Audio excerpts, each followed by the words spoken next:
Halo teman-teman semuanya, welcome to Foreign Policy Corner, brought to you by FVCI Chapter BINUS. Podcast ini akan membahas mengenai topik-topik seputar hubungan internasional yang pastinya menarik. Perkenalkan, nama saya Sylvia Ikari. Saya Vinapu. Dan saya Jonathan Santoso. Di episode pertama, Foreign Policy Corner udah bawain topik mengenai indication of global leadership, dan di episode kali ini kita juga bakal kupas tuntas mengenai the road to economic recovery spesifik bagi Indonesia. Ya, benar banget nih. Topik yang bakal kita bawain hari ini menarik banget karena berkaitan dengan ekonomi di Indonesia yang sudah naik turun. Dan pastinya pada hari ini kita juga kedatangan tamu yang spesial nih, yaitu Bapak Muhammad Adi Rahman. Bapak Muhammad Adi sendiri merupakan lulusan ilmu ekonomi dari Universitas Islam Negeri Syarif Hidayatullah Jakarta. Beliau melanjutkan studinya di Universitas Indonesia dengan mengambil ilmu kebijakan ekonomi dan pembangunan, serta mengambil program Master Ekonomi Internasional di Australia National University. Bapak Muhammad Adi memulai langkah karirnya sebagai asisten pengajar di Fakultas Ekonomi dan Bisnis Universitas Islam Negeri Syarif Hidayatullah, kemudian melanjutkan bekerja sebagai peneliti di Center for Indonesian Policy Studies atau CIPS, dan saat ini Bapak Muhammad Adi terus menggeluti bidang penelitian di Semeru Research Institute dengan spesifikasi minat di bidang kemiskinan, pendidikan, ketenagakerjaan, dan juga pembangunan. Tanpa menunggu lama lagi, kita sambut narasumber spesial kita, Bapak Muhammad Adi Rahman yang juga akrab dipanggil Adi. Halo dan selamat siang Pak Adi. Halo, selamat siang teman-teman FVCI dari BINUS Chapter ya. Halo, senang sekali bisa diundang ke acara podcast teman-teman. Kabar baik ya Pak? Baik. Teman-teman gimana? Semuanya baik-baik dan tetap sehat selalu ya. Betul Baik, Pak. Terima kasih sudah meluangkan waktunya untuk bisa hadir dan gabung di diskusi kali ini ya Pak. Oke, siap. Oke, mungkin daripada kelamaan nih, kita langsung aja ke acara utama kita. Pastinya para pendengar juga penasaran banget nih, gimana sih tanggapan Pak Adi mengenai the road economic recovery di Indonesia. Langsung aja ke pertanyaan yang pertama. Seperti yang kita tahu nih Pak, kalau misalkan persebaran dari virus COVID-19 ini berdampak kepada aspek politik dan sosial. Tapi gimana sih tanggapan Pak Adi terhadap COVID-19 yang mempengaruhi pertumbuhan ekonomi yang ada di Indonesia? Oke, mungkin pertama-tama saya perlu kasih disclaimer dulu kalau misalkan sebetulnya informasi yang saya bawa di podcast kali ini itu lebih banyak mendapatkan insight dari studi yang Semeru lakukan. Jadi mungkin kalau misalnya teman-teman yang belum tahu terkait dengan Semeru itu adalah lembaga penelitian independen. Kita sudah berdiri sejak dari tahun 2000, sekarang udah masuk usianya yang 20 tahun, dan fokus penelitian kami itu lebih banyak terkait dengan kemiskinan dan isu-isu pembangunan ekonomi yang ada di Indonesia. Nah, terkait dengan pandemi COVID-19, jadi sebetulnya Semeru sendiri itu sejak tahun lalu ya, di tahun 2020,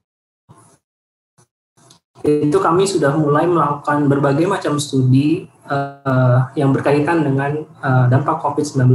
Dan isu-isu yang kami teliti itu sangat-sangat bervariasi, mulai dari isu terkait dengan dampak COVID-19 terhadap perekonomian, terus juga terkait dengan pendidikan dan isu terkait dengan kesehatan ibu dan anak. Jadi kami mencoba untuk melakukan studi menganalisis dampak pandemi COVID-19 terhadap isu-isu yang kami rasa itu cukup penting ya di masyarakat Indonesia.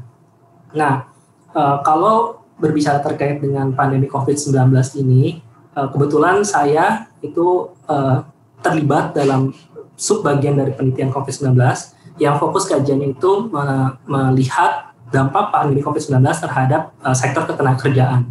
Jadi mungkin yang insight yang akan saya sampaikan dalam podcast kali ini itu lebih banyak akan membahas terkait dengan sisi ekonomi dan juga ketenagakerjaan. Mungkin tadi kalau dari pertanyaan dari teman-teman FPCI, gimana sih sebetulnya dampak pandemi COVID-19 terhadap perekonomian Indonesia ya. Kalau misalnya kita lihat sebetulnya memang pandemi COVID-19 ini itu memberikan dampak yang cukup signifikan ya terhadap kondisi perekonomian.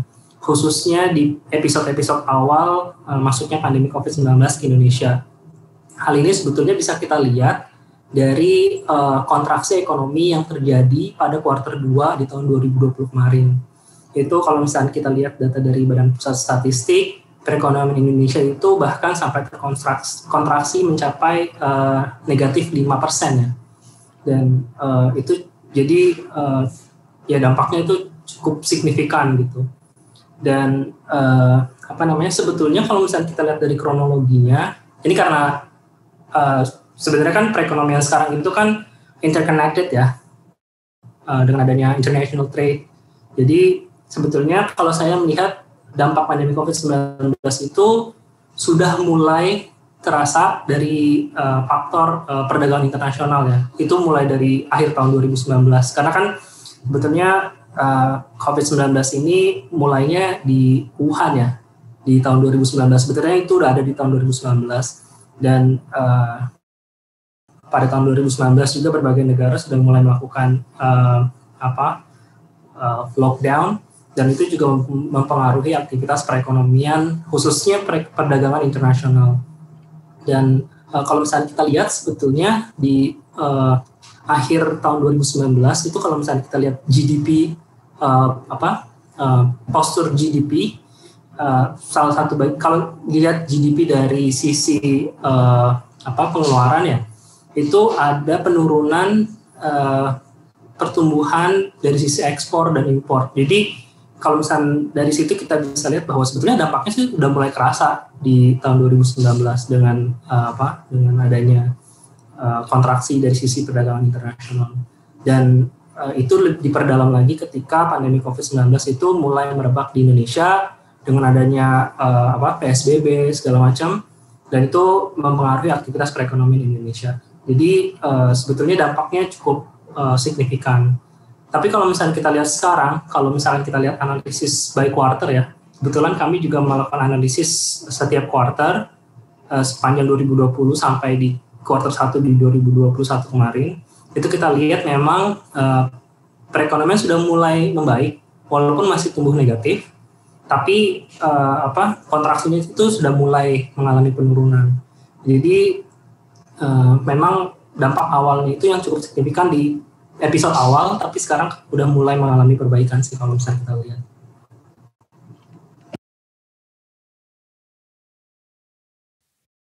Jadi kalau tadi Bapak Adi merujuk bahwa ada dampak yang signifikan ya Pak, terutama bagi berbagai sektor di Indonesia. Nah, menurut dari kacamata Pak Adi sendiri, terhitung dari awal 2020 ya Pak, sebagai pijakan awal pandemi COVID-19 sampai dengan 2021 saat ini, mungkin ada 1-2 sektor menurut Pak Adi yang paling merasakan dampak terpuruk nggak Pak? Iya, mungkin kalau misalnya kita lihat lebih dalam lagi terkait dengan sektor ekonomi mana sih yang sebetulnya terdampak paling parah ya karena adanya pandemi COVID, itu sebetulnya adalah sektor-sektor yang dalam kegiatan ekonominya itu memerlukan interaksi manusia secara langsung. Misalkan kalau misalkan kita lihat dari data BPS sendiri, itu sektor transportasi dan pergudangan serta akomodasi makan dan minum itu merupakan 2 sektor yang kontraksinya cukup dalam ya. Bahkan sektor transportasi dan pergudangan itu kontraksi mencapai minus 30%. Apa sih sebetulnya sektor transportasi dan pergudangan ya? Transportasi kayak misalkan transportasi darat, transportasi laut, udara, maskapai itu kan bisa kita lihat memang cukup terdampak parah ya, apalagi ketika ada pembatasan mobilitas masyarakat. Jadi sektor-sektor itu ketika mobilitas terhenti, penyediaan jasa mereka juga mengalami gangguan gitu, sehingga pendapatan mereka mengalami penurunan. Bahkan kalau misalkan dari hasil studi kami itu untuk sektor transportasi bahkan penurunannya itu bisa mencapai 90% seperti itu. Dan kalau misalnya dari sisi akomodasi makan minum, contohnya itu adalah sebetulnya sektor-sektor kayak sektor perhotelan dan rumah makan. Kan dengan adanya PSBB itu kan masyarakat itu mulai membatasi perjalanan, membatasi travel, membatasi bepergian. Nah, kalau misalnya bepergian kan biasanya kita nginep di hotel gitu kan. Nah, karena terbatas, kita tidak bisa melakukan travel, sehingga pendapatan dari sektor perhotelan itu juga mengalami penurunan. Dan ya, jadi kalau misalnya dari sektor mana, ya sebetulnya sektor itu yang terdampak cukup dalam. Walaupun memang sebetulnya sektor-sektor lain juga ada yang mengalami penurunan, kayak misalkan sektor perdagangan. Contohnya perdagangan itu kalau misalkan dengan adanya PSBB, itu kan mal-mal tutup ya. Terus kegiatan jual beli itu juga mengalami terganggu. Nah, ya itu sebetulnya mereka itu juga cukup terdampak dengan adanya pandemi COVID-19. Baik Pak, seperti yang Bapak udah jelaskan sebelumnya, banyak beberapa sektor yang sudah terkena imbasnya nih. Kita lanjut ke pertanyaan selanjutnya. Jika COVID-19 sudah berdampak kepada beberapa sektor, apakah tenaga kerja juga terkena imbasnya? Seperti bagaimana hal ini dapat mempengaruhi setiap tenaga kerja, Pak? Oke, ya. Nah, jadi memang sebetulnya ketika aktivitas ekonomi itu terhenti atau terhambat gitu dengan adanya dalam hal ini kebijakan pembatasan mobilitas masyarakat, itu kan mempengaruhi aktivitas ekonomi ya. Jadi kegiatan produksinya itu mengalami gangguan, sehingga kemampuan perusahaan-perusahaan sendiri itu untuk meng-hire pegawai itu mengalami penurunan juga, sehingga memang kondisi ini itu berpengaruh terhadap situasi ketenagakerjaan di Indonesia. Kalau misalkan kita lihat, memang secara umum tingkat pengangguran itu mengalami peningkatan ya. Kalau misalkan tingkat pengangguran di Februari 2020 itu sebesar 4,99%, di Agustus 2020 itu naik sampai ke 7,07%. Jadi memang kontraksi ekonomi ini itu berpengaruh terhadap ketenagakerjaan. Dan sebetulnya dampak ketenagakerjaan itu lebih luas ya dibandingkan hanya terjadi peningkatan pengangguran. Karena misalkan sebetulnya dari sisi perusahaan sendiri, itu ada beberapa alternatif kebijakan yang dilakukan untuk melakukan penyesuaian pengetatan biaya ya, karena adanya kontraksi produksi. Di antaranya itu antara merumahkan pegawai atau dipotong gajinya.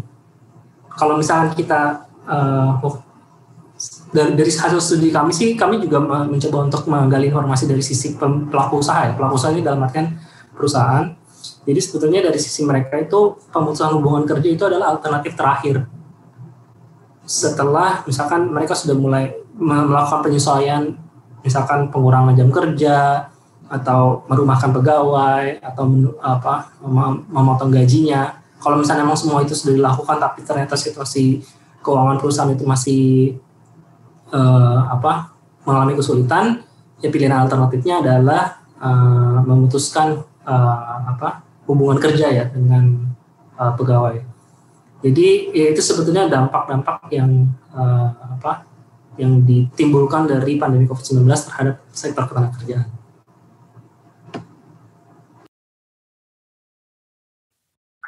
Ini kalau saya boleh mendalami pernyataan Pak Adi tadi, berarti kontraksi ekonomi yang saat ini terjadi, khususnya spesifik bagi awal 2020 ya Pak, sangat berpengaruh terhadap kondisi ketenagakerjaan ya Pak, khususnya dalam berbagai sektor yang tadi Bapak sempat mention, mulai dari transportasi, kemudian perdagangan, industri, dan juga F&B ya Pak. Itu adalah 3 sektor utama yang mungkin terpengaruh karena ada pembatasan sosial dan juga pembatasan aktivitas dari kebijakan yang dikeluarkan oleh pemerintah. Nah, kalau kita boleh melihat data secara kualitatif, mungkin gimana Bapak Adi melihat melalui indeks pembangunan ketenagakerjaan Pak, mungkin sebelum COVID melanda, yaitu yang berarti dalam keadaan normal, dan juga melihat situasi pandemi COVID-19 saat ini Pak. Apakah saat ini mulai masuk tahun 2021, kondisi ketenagakerjaan mulai mengalami pemulihan atau justru menunjukkan arah yang sebaliknya? Oke. Nah, ini sebetulnya ada hal yang cukup menarik ya kalau misalnya kita lihat terkait dengan indeks pembangunan ketenagakerjaan. Kalau misalnya kita melihat laporan dari Kementerian Ketenagakerjaan terkait dengan indeks pembangunan ketenagakerjaan, itu justru dari tahun 2019 ke 2020 itu mengalami peningkatan. Jadi indeks pembangunan ketenagakerjaan sebelum pandemi COVID-19, proksinya itu adalah di tahun 2019, itu sebesar 62,06. Nah, tapi di tahun 2020 itu justru indeks pembangunan ketenagakerjaannya naik menjadi 67,64. Nah, ini sebetulnya ada sedikit diskrepansi ya dari fenomena yang kita lihat di lapangan. Karena sebetulnya di tahun 2020 itu banyak banyak negatif yang dirasakan di sektor ketenagakerjaan, mulai dari meningkatnya tingkat pengangguran, terus juga penurunan upah gitu kan. Kalau misalnya kita lihat laporan BPS di Februari 2021 kemarin, itu juga sebetulnya rata-rata upah atau gaji pegawai itu juga mengalami penurunan sebetulnya. Nah, tapi sebetulnya kalau misalnya kita melihat indeks pembangunan ketenagakerjaan itu, kalau misalnya kita lihat lebih dalam ya, itu sebetulnya aspeknya banyak. Karena dari sisi tingkat pengangguran itu menjadi salah satu elemen. Terus juga upah itu juga jadi salah satu elemen. Tapi sebetulnya dari indeks pembangunan ketenagakerjaan itu sendiri, itu banyak komponen-komponen lainnya. Kayak gitu. Nah, ya saya juga sebetulnya masih penasaran ya, kenapa kok ada diskrepansi antara indeks pembangunan ketenagakerjaan dengan sebetulnya situasi di lapangan seperti apa. Ya tapi mungkin itu perlu didalami lagi ya, kenapanya gitu. Nah, mungkin itu sih kalau terkait dengan indeks pembangunan ketenagakerjaannya. Oke, kan tadi Pak Adi bilang kalau misalkan tahun 2020 nih banyak sektor yang berdampak negatif gitu, seperti penurunan upah dan pengurangan ketenagakerjaan. Tetapi jika membicarakan masalah kinerja pemerintah nih Pak, kira-kira upaya apa sih yang udah dilakukan oleh pemerintah dalam menanggulangi masalah pembangunan ketenagakerjaan, apalagi pada saat kondisi COVID-19 seperti ini? Oke, jadi pada periode pandemi COVID-19 ini memang pemerintah sudah mendesain dan bahkan mengimplementasikan beberapa kebijakan untuk penanggulangan pandemi COVID-19. Kalau misalnya teman-teman pernah dengar istilahnya PEN, Program Pemulihan Ekonomi ya, nasional. Nah, itu diantaranya adalah program-program yang dikeluarkan oleh pemerintah untuk menanggulangi dampak pandemi COVID-19. Nah, kebijakan ini sendiri itu cukup luas, mulai dari penanggulangan kesehatan dan pemulihan ekonomi. Kalau khusus dari pemulihan ekonomi itu sebetulnya ada beberapa kebijakan yang dikeluarkan oleh pemerintah, diantaranya itu adalah restrukturisasi kredit, karena kan perusahaan-perusahaan itu kan mengalami kesulitan ya untuk membayar kredit yang mereka miliki gitu karena kan kondisi perusahaan itu, keuangan itu mengalami hambatan, sehingga pemerintah itu memberikan kebijakan restrukturisasi kredit.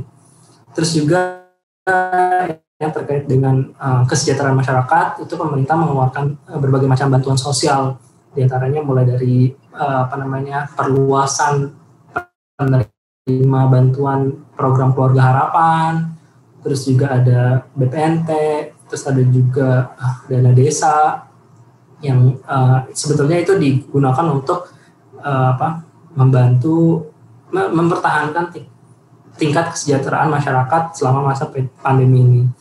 Nah, kalau yang berhubungan terkait dengan ketenagakerjaan itu sebetulnya ada beberapa. Di antaranya itu yang pertama terkait dengan kartu prakerja. Nah, sebetulnya kartu prakerja ini kan sebetulnya ide dasarnya itu adalah upskill ya, mereskill dan upskill tenaga kerja. Jadi mereka daftar ke kartu prakerja, terus mereka mendapatkan pelatihan yang diharapkan skill yang mereka dapatkan dari program kartu prakerja itu bisa digunakan untuk mendaftar pekerjaan. Nah, tapi dalam situasi pandemi seperti ini, jadi ada sedikit pergeseran tujuan ya dari kartu prakerja itu sendiri. Jadi kalau bansos itu bantuan sosial itu sebetulnya dia means tested. Jadi kalau istilah dari social protection itu ada istilah means tested. Jadi itu penerima bantuan sosial itu ada kriterianya.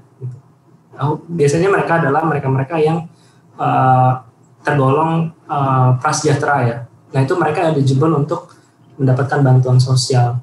Nah itu mereka dapat program bantuan sosial yang reguler, misalkan kayak BPNT, bantuan pangan non tunai, terus juga program PKH. Nah tapi situasi pandemi, coba bayangin misalkan gini, ada sekelompok masyarakat yang mereka adalah pendapatan kelompok menengah gitu.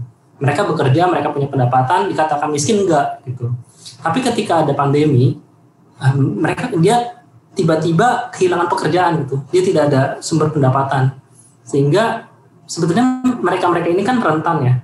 Mereka ini rentan nggak ada pendapatan. Terus mereka bisa harus bertahan berapa lama gitu dengan situasi kayak gini. Nah akhirnya untuk kelompok-kelompok rentan ini yang sebetulnya mereka tidak terdaftar di penerima bantuan sosial itu caranya adalah dengan melalui kartu prakerja itu sebetulnya.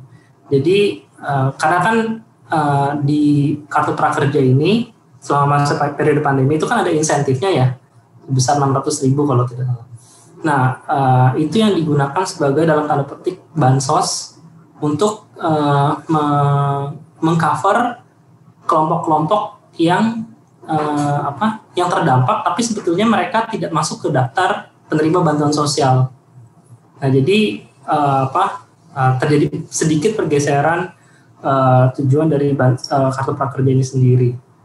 Di samping itu sebetulnya pemerintah juga punya program bantuan subsidi upah ya yang diberikan ke pekerja. Tapi lagi-lagi sebetulnya program ini itu basis datanya karena BPJS Ketenagakerjaan ya. Jadi mereka-mereka yang terdaftar dan aktif di BPJS Ketenagakerjaan itu kalau misalkan gaji mereka di bawah 5 juta per bulan, mereka eligible untuk mendapatkan bantuan subsidi upah. Cuma pada kenyataannya adalah kalau misalnya kita lihat dari situasi ketenagakerjaan di Indonesia itu partisipan dari BPJS Ketenagakerjaan itu masih sangat sedikit gitu. Kalau misalnya kita lihat dari data Sakernas Februari ya 2000. Sakernas itu adalah survei Angkatan Kerja Nasional. Dia dilakukan di Februari dan Agustus. Nah yang Februari tahun 2020 itu kalau misalnya kita lihat proporsi mereka yang tergabung di jaminan sosial itu paling banter, paling tinggi itu sekitar 20%-an. Sementara yang 80% itu mereka bisa jadi belum tercover dengan BPJS Ketenagakerjaan itu. Jadi sebetulnya masih banyak PR yang harus dilakukan terkait dengan penanggulangan dampak ketenagakerjaan oleh pandemi COVID-19 ini. Nah, cuma ada ide yang bagus juga sebetulnya yang lagi dicoba itu terkait dengan program jaminan kehilangan pekerjaan. Nah, program jaminan kehilangan pekerjaan ini kalau saya lihat memang cukup potensial ya karena ketika mereka kehilangan pekerjaan, mereka yang tergabung di program jaminan JKP itu, kehilangan pekerjaan itu bisa mendapatkan pendapatan ketika mereka mengalami kehilangan pekerjaan. Jadi untuk dalam jangka waktu kedepannya, sebetulnya program ini itu cukup penting gitu untuk bisa diimplementasikan.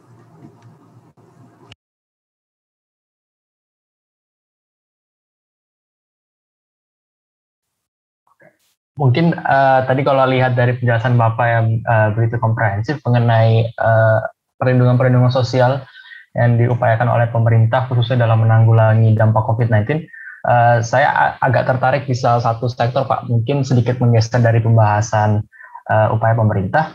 kalau mungkin dari kacamata Bapak atau mungkin dari penelitian Bapak yang Bapak lakukan di institusi, apakah Bapak melihat adanya seperti yang tadi Bapak bilang, kelompok-kelompok yang rentan terhadap kehilangan pekerjaan atau pengurangan upah, apakah Bapak melihat adanya sifat selektif, Pak, merujuk kepada bisa dikatakan bahwa suatu perusahaan lebih dominan menggunakan tenaga kerja yang laki-laki sehingga para perempuan lebih baik mengalami kehilangan pekerjaan, atau mungkin dari segi umur para pekerja, apakah di COVID-19 ini dapat terlihat, Pak? Ya, jadi kalau misalnya kita melihat dari karakteristiknya ya sebetulnya, kami melakukan studi dan melakukan wawancara dengan berbagai macam pelaku usaha dan juga perwakilan pekerja. Jadi sebetulnya kalau misalnya kita lihat dari misalkan gini, ada pandemi, terus perusahaan itu mengalami kontraksi dari sisi performa bisnisnya, terus mereka terpaksa harus melakukan berbagai macam kebijakan penyesuaian ketenagakerjaan, entah itu dia merumahkan atau misalkan dia di PHK atau misalkan dia dikurangi gajinya. Sebetulnya dampaknya itu dari yang kami temukan itu merata ya, jadi dia nggak ada suatu kebijakan yang secara sistematis misalkan mendiskriminasikan pekerja tertentu gitu. Jadi sebetulnya ya dampaknya merata gitu ya, misalkan di sektor industri pengolahan misalkan. Di situ ada laki-laki dan perempuan. Ya, baik laki-laki dan perempuan itu mereka juga ikutan terdampak gitu. Cuma mungkin kalau misalkan itu bisa kita lihat dari karakteristik industrinya misalkan. Biasanya kalau industri-industri pengolahan itu memang lebih banyak itu adalah pekerja perempuan. Nah, ketika perusahaan usaha tersebut terdampak, ya jadi memang tenaga kerja perempuan ini yang paling banyak terdampak gitu. Tapi untuk saat ini kami belum melihat adanya dampak yang sistematis ya. Apakah itu karena dia laki-laki atau perempuan? Ya dampaknya itu sejauh ini memang cukup merata. Dan kalau lihat dari tenaga kerjaan pemuda, sebetulnya ini cukup menarik juga. Dengan adanya pandemi COVID-19 itu kan direct human interaction itu kan jadi tidak mungkin untuk dilakukan. Biasanya itu dilakukan secara virtual gitu kan. Terus argumennya adalah kayaknya memang sektor-sektor yang berhubungan dengan IT, teknologi informasi itu akan berkembang gitu. Jadi premisnya adalah mereka-mereka yang dalam tanda petik itu mampu menggunakan teknologi, itu kemungkinan besar akan bertahan di pasar kerja. Kalau misalnya kita lihat dari karakteristik tenaga kerja di Indonesia, memang walaupun tingkat partisipasi tenaga kerja itu mengalami penurunan ya secara umum gitu, tapi mereka yang mampu menggunakan teknologi itu cenderung bisa bertahan selama adanya pandemi ini. Jadi penguasaan teknologi itu kan biasanya diasosiasikan dengan anak-anak muda ya. Jadi mereka yang cukup adaptif dengan teknologi, mampu mengoperasikan teknologi itu justru malah mereka bisa bertahan. Jadi sebetulnya kemampuan beradaptasi dengan teknologi itu menjadi keunggulan tenaga kerja muda di Indonesia untuk bisa bersaing, untuk bisa compete di pasar tenaga kerja ke depannya. Khususnya dalam jangka waktu ke depan ya. Karena studi kami juga itu menemukan bahwa dengan adanya pandemi COVID-19 ini tuh berpotensi untuk merubah lanskap ketenagakerjaan di Indonesia. Apa yang dimaksud lanskap ketenagakerjaan di Indonesia? Itu diantaranya kayak hubungan kerja antara pemberi kerja dan pegawai. Kedepannya kami melihat bahwa ini akan lebih banyak hubungannya contractual basis. Jadi pegawai tetap itu bukan menjadi pilihan utama untuk perusahaan untuk meng-hire pekerja gitu. Kalau misalnya memang bisa di kontrak, kenapa nggak dikontrak gitu? Karena situasi ekonominya juga lagi dinamis gitu. Yang kedua adalah pemberi kerja itu akan lebih tertarik untuk bisa meng-hire pekerja yang multitasking, yang mampu bekerja multitasking dan mampu beradaptasi dengan teknologi. Nah, ini sebenarnya menjadi kesempatan untuk anak-anak muda, angkatan kerja muda untuk bisa bersaing di pasar kerja ke depannya. Walaupun memang angkatan kerja yang lebih tua, yang adult, itu perlu juga di upskill atau di reskill untuk mereka juga bisa mampu untuk beradaptasi dengan teknologi. Karena sebetulnya ke depannya itu adalah ya berhubungan dengan teknologi, gitu sih. Oke, aku juga bisa ngelihat sih kalau misalkan emang dampak dari sektor-sektor kayak ketenagakerjaan perempuan itu emang tenaga kerja perempuan dan laki-laki itu emang setara gitu loh. Tapi kami juga ingin tahu nih Pak, menurut Pak Adi sendiri, apakah kebijakan yang telah diambil sama pemerintah Indonesia sudah efektif? Kalau misalkan belum efektif, kebijakan apa sih yang perlu diambil agar dapat meredamkan dampak dari COVID-19 tersebut, terutama dalam sektor ketenagakerjaan? Iya, jadi kalau misalkan dibilang efektif atau tidak, itu sebetulnya banyak pertimbangannya. Karena kan dalam kebijakan itu bukan hanya sekedar pertimbangan ini ya, teknokratik, tapi juga ada pertimbangan politik segala macam. Terus juga ya contohnya misalkan kayak program kartu prakerja itu sendiri misalkan, itu kan sebetulnya kalau dari desain awalnya adalah untuk upskilling dan reskilling tenaga kerja ya, tapi dengan adanya pandemi, karena melihat adanya loophole dari sisi pemberian bantuan sosial ke masyarakat, akhirnya itu menjadi salah satu alternatif pemerintah untuk bisa memberikan bantuan sosial ke mereka-mereka yang belum terdaftar di program DTKS. Jadi sebetulnya kalau misalnya dilihat effort dari pemerintah untuk mencoba menanggulangi dampak pandemi COVID-19 ini, perlu kita apresiasi juga, walaupun memang ada catatan-catatan yang perlu diperhatikan gitu ya. Misalkan ya tadi program kartu prakerja ini mau berapa lama untuk didesain seperti ini, karena sebetulnya kebutuhan kedepannya itu adalah di samping reskilling dan upskilling, connecting para pencari kerja dengan industri ini juga menjadi penting. Gitu. Jadi upayanya itu juga perlu ditingkatkan. Terus juga dari sisi konten kartu prakerja sendiri sebetulnya. Nah, itu juga perlu perlu dievaluasi kembali ya. Apakah memang konten-konten yang ditawarkan dari sisi kartu prakerja itu sendiri sudah sesuai dengan kebutuhan industri atau tidak, atau misalkan ternyata konten yang ada di kartu prakerja itu masih terlalu basic untuk bisa diaplikasikan di pasar tenaga kerja. Nah, jadi hal-hal yang seperti itu yang perlu dievaluasi. Terus juga terkait dengan misalkan program jaminan kehilangan pekerjaan, itu kan masih dari tahap penyusunan desain. Tapi sementara dinamika ketenagakerjaan di Indonesia itu cepat gitu. Jadi berarti sebetulnya proses penyusunan itu juga harus dipercepat, karena kalau enggak ya keburu banyak tenaga kerja yang kesejahteraannya terancam gitu, karena dinamikanya itu begitu cepat, tapi sementara program penanggulangannya itu belum siap. Jadi ya sebetulnya masih banyak hal yang perlu dilakukan oleh pemerintah untuk bisa dapat mendorong dan menanggulangi isu-isu di sektor ketenagakerjaan sendiri.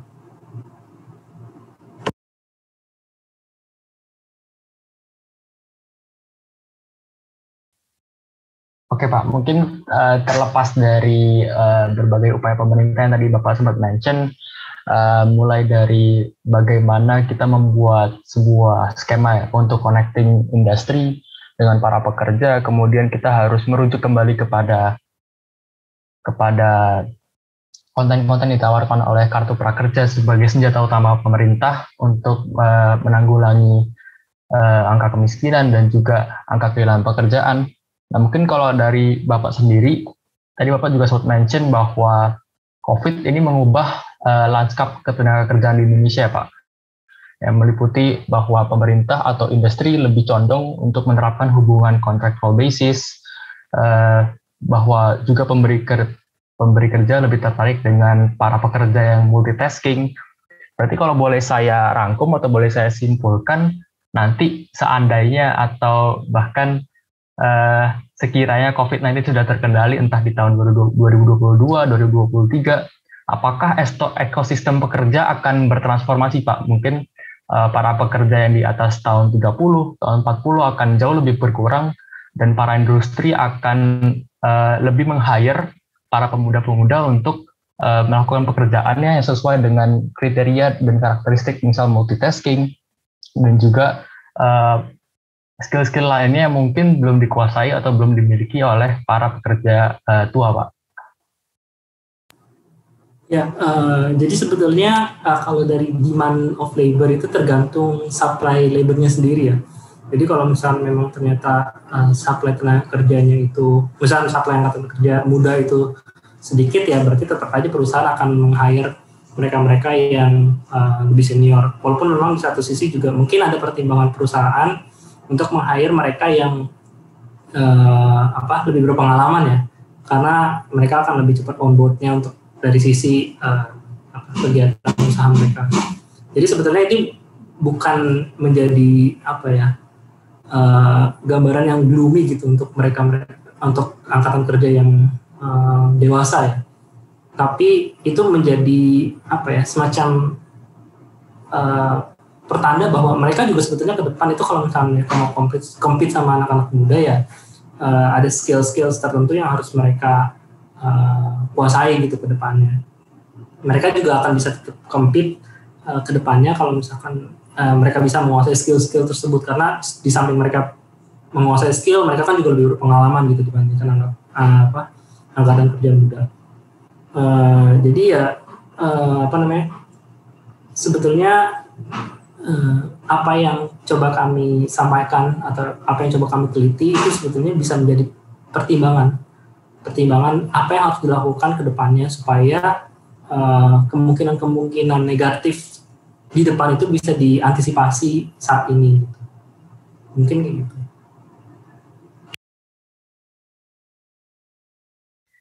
Oke, kan aku ingin tahu nih Pak, seperti yang Bapak bilang di awal, kalau misalkan tahun 2021 kan bisa dibilang mulai membaik ya, tapi masih negatif. Tapi kalau misalkan aku melihat-lihat di berita nih, kan sudah ada prediksi kalau misalkan kuartal 3 itu bakalan mengalami peningkatan lebih tinggi lagi gitu loh.